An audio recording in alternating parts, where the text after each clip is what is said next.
My name is Daniel Mercer. I'm 28 years old, and the night my mother told me I'd never inherit a single dollar from this family was the same night a bank manager accidentally exposed a secret my entire family had been hiding for 20 years. It happened during Sunday dinner. The kind my mother forced everyone to attend even after Dad died. The dining room smelled like rosemary chicken and burnt garlic bread. Rain tapped softly against the windows. My younger sister Ava sat beside Mom scrolling through luxury wedding venues on her iPad while pretending not to notice me. Like always. Mom poured herself wine without offering me any. Then she looked up and smiled. Not warmly. The dangerous kind of smile. You know, she said casually, it's probably time you accepted something. I already knew where this was going. Still, my stomach tightened. What now? I asked. Ava laughed quietly under her breath. Mom dabbed her lips with a napkin before speaking. You're never inheriting a dollar from this family. Silence. Even the rain outside suddenly sounded louder. I stared at her. She continued eating like she'd just commented on the weather. You've never contributed enough, she added. Your father knew that too. That part hit harder than I expected. Because my father had only been dead 11 months. And somehow she'd already weaponized him. I swallowed slowly. What exactly have I not contributed? Mom leaned back in her chair. You drifted through life while your sister built relationships, networks, stability. Ava smirked without looking up. And what did I do? I asked quietly. You disappointed people, Mom said. The way she said it. Calm. Polite. Certain. Like she'd rehearsed it. Then my phone rang. Unknown number. I almost ignored it. But something told me not to. Daniel Mercer, the voice asked after I answered. Yes. This is Richard Hale from First Dominion Private Banking. I apologize for the timing, but we've been trying to reach you regarding your inheritance trust. Everything stopped. My mother's fork froze halfway to her mouth. Ava looked up immediately. Inheritance. I repeated slowly. The man continued. Yes, sir. Your grandfather's account requires your authorization before the funds transfer tomorrow morning. I felt my mother staring at me. Hard. There must be some mistake, I said carefully. There's no mistake, Mr. Mercer.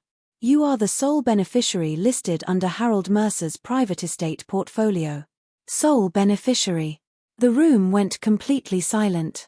And for the first time in years. My mother looked afraid. I ended the call slowly. Nobody spoke. Then Ava laughed nervously. Okay, what the hell was that? Mom recovered first. Too quickly. Her expression softened into fake confusion. Oh, sweetheart, she said gently. Your grandfather probably left you something sentimental. Something about the way she rushed to minimize it immediately. Told me she already knew exactly what it was. And that terrified her. I didn't say another word during dinner. But I noticed everything after that. Mom suddenly asking if I needed more food. Ava trying to peek at my phone screen. The way both of them kept exchanging glances when they thought I wasn't looking. By the time I drove home, I realized two things. First, my family had lied to me about something huge. And second, they were panicking because the lie had finally cracked open. That night, I barely slept. I kept replaying the bank manager's words. Sole beneficiary. My grandfather and I had been close before he died 2 years earlier.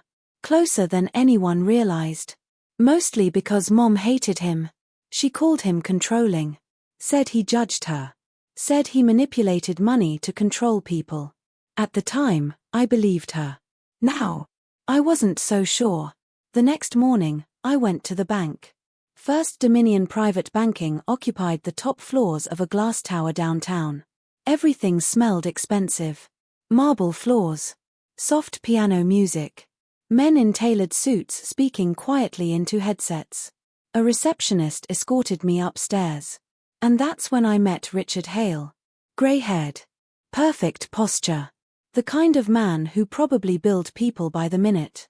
But the second he shook my hand, his expression shifted. You look exactly like your grandfather, he said quietly.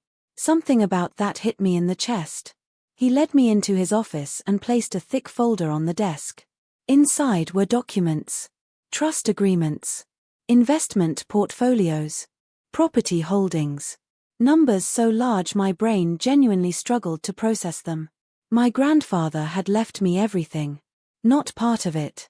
Not a percentage. Everything. Commercial buildings. Stock accounts. A lake house in Vermont. Even controlling shares in the family manufacturing company Mom always claimed was hers. I looked up slowly. There's no way my mother didn't know about this. Richard adjusted his glasses carefully. She knew. My pulse spiked. What? He hesitated. Then sighed. Your grandfather amended the estate 6 months before his death. Your mother was informed immediately. I stared at him. So she lied to me. Richard's silence confirmed it. Then he slid another envelope across the desk. This was also left for you. My hands actually shook opening it. Inside was a handwritten letter from my grandfather. Daniel. If you're reading this, your mother already told you that you deserved nothing. She's been saying that since you were 12. But I watched who you became when nobody was rewarding you for it. That matters more than charm. More than appearances. More than performance. There's a reason I trusted you with this family's future. Do not let guilt make you weak. And do not mistake kindness for surrender. I had to stop reading for a second. Because suddenly I remembered every family gathering where Mom praised Ava while criticizing me. Every birthday where Ava got extravagant gifts while I got lectures. Every time Dad quietly told me not to argue because that's just how your mother is. My entire life suddenly looked different. And honestly, tell me in the comments, have you ever realized your family had been rewriting your role in the story for years? Because that realization messes with your head in ways I can't even explain. I left the bank in a daze. But I didn't confront Mom. Not yet. Instead, I started watching. And the more I watched, the uglier things became. 3 days later, Ava called me out of nowhere. Which never happened. Mom's worried about you, she said carefully. Interesting. She is. You disappeared after dinner. I almost laughed. You mean after Mom announced I was worthless? Ava sighed dramatically. You know how she talks. There it was. The excuse everyone used. You know how she talks. Like cruelty was some harmless personality quirk. Then Ava lowered her voice. Look, if Grandpa left you money, Mom probably deserves part of it too. There it was again. Not concern. Not apology. Money. I said nothing. Ava continued carefully. She sacrificed a lot for this family. I stared out my apartment window at the rain. You mean Dad sacrificed a lot? Silence. Then Ava's tone changed. Sharper. Don't start acting arrogant because of one phone call. Interesting choice of words. One phone call. Meaning Mom still hadn't told her the full truth. Which meant even Ava was being manipulated. That realization almost made me feel bad for her. Almost. A week later, Mom invited me to dinner again. Except this time. Her entire personality had changed. She greeted me at the door with a hug. A hug. I honestly almost stepped back out of reflex. You've been distant, she said softly. The performance was unbelievable. Candles on the table. My favorite meal. Even the expensive wine Dad used to save for holidays. And throughout dinner, Mom kept fishing for information. How much exactly did the bank mention? Did Grandpa explain his decisions? Have the assets transferred yet? Subtle. Very subtle. I answered vaguely. Watched her panic build. Then came the moment that changed everything. Ava casually mentioned her wedding venue deposit. Mom immediately said, we may need to delay that temporarily. Ava frowned. What? Mom forced a smile. Just until certain financial matters settle. Ava looked confused. Then slowly turned toward me. And suddenly, she understood. The room shifted instantly. So that's why you invited him, Ava snapped. Mom whispered, keep your voice down. No, seriously? Ava said. You spent years saying he was irresponsible and now suddenly he matters? I stayed completely quiet. Because for the first time in my life, they were turning on each other instead of me. And honestly, it was surreal. Ava stood up. You told me Grandpa barely left anything. Mom's face hardened. Because it wasn't your concern. Oh my God. Ava looked at me. Then back at Mom. You lied to both of us. The silence after that felt radioactive. And that's when Mom made the biggest mistake of her life. She looked directly at me and said, "You owe this family. Not congratulations. Not apology. Not honesty. Obligation." Like I was still 12 years old waiting for permission to matter. I stood slowly. "No," I said quietly. "I really don't." Then I left. But the real explosion happened 2 weeks later.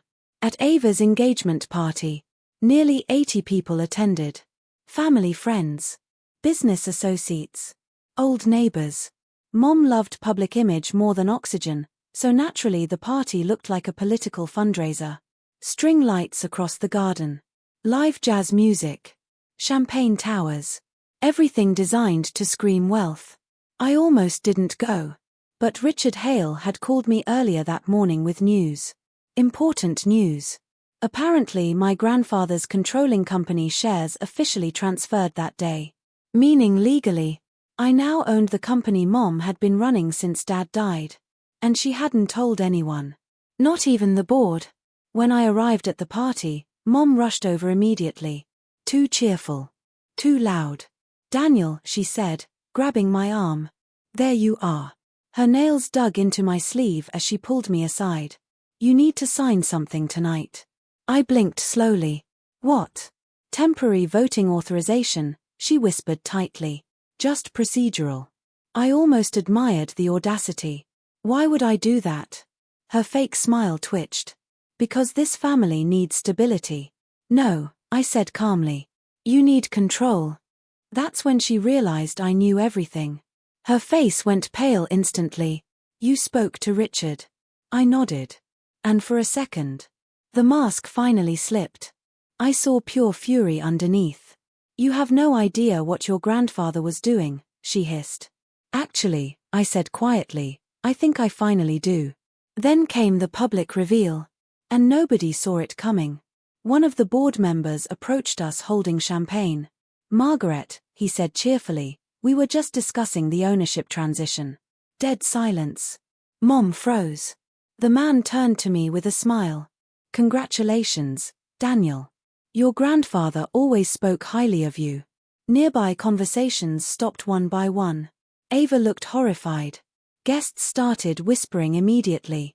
Ownership transition. Mom's face looked like glass about to crack. And suddenly, everyone realized the son she'd spent years humiliating was now the most powerful person in the family. The irony was almost cruel. Mom grabbed my arm harder. "You're embarrassing me." I looked down at her hand. Then back into her eyes. And for the first time in my life, I wasn't afraid of her disappointment. I removed her hand gently. "No," I said softly. "You did that yourself." You could have heard a pin drop in that garden. Even the jazz band awkwardly stopped playing. Ava looked between us like she didn't know who her mother really was anymore. Honestly, neither did I. Then Mom did something unexpected. Her eyes filled with tears. Real tears. And suddenly she looked older. Smaller. "I did everything for this family," she whispered. Part of me wanted to believe her. But another part remembered years of humiliation. Years of manipulation. Years of being treated like a backup child. So I answered honestly. "No," I said quietly. "You did everything for control." Then I walked away. I wish I could tell you that moment fixed everything. It didn't. Families don't heal in one dramatic speech. Sometimes they just finally stop pretending. Over the next few months, I restructured the company. Sold divisions Grandpa hated. Created employee scholarships in Dad's name. And quietly removed Mom from financial authority. Not out of revenge. Out of necessity. Ava eventually apologized. Not perfectly. Not dramatically, but sincerely enough that I believed she meant it. Mom never really did. Even now, our conversations feel careful, measured, like two people standing on opposite sides of broken ice. But something strange happened after all of it. I stopped needing their approval. And once that happened, they lost the ability to control me. The last thing my grandfather ever gave me wasn't money. It was clarity. And honestly, that turned out to be worth far more than the inheritance itself. So tell me, what would you have done in my position? And where are you listening from tonight?